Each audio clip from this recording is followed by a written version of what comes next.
news and severe weather coverage. This is Fox 11 News at 5. Our coverage of the state's recall elections continue as you decide 2012.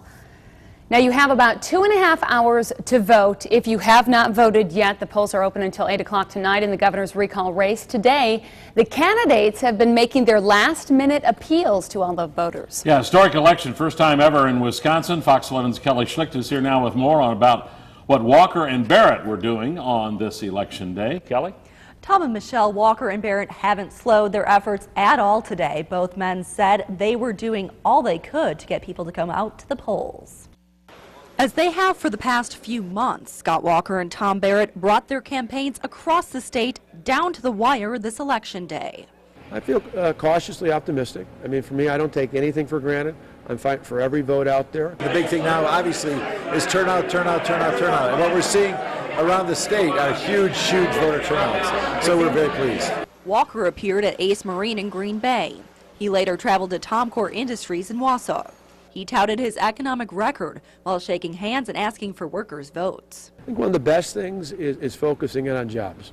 If we can do more, and we'll start tomorrow right away, meeting with my cabinet, focusing on what we can do to help small businesses, in particular, grow jobs in the state. Barrett spoke with teams of canvassers at campaign offices in Racine and Milwaukee. He said he was trying to keep the momentum going. I just love the energy. I love the fact people care enough about their state that they want to be involved. Recent polls have put Walker ahead of Barrett, but within a margin of error. As the state stands on the precipice of history with this first ever recall of a Wisconsin governor, the two men facing off agree the results tonight will most likely be close. If you haven't voted yet, the polls remain open until 8 p.m. tonight. Tom? Kelly, thank you. And we're already getting some preliminary exit polls beginning to come in on how voters feel about the changes made to collective bargaining for state government workers, the issue that prompted the recall election. Voters appear to be about evenly divided, at least according to the Associated Press this evening.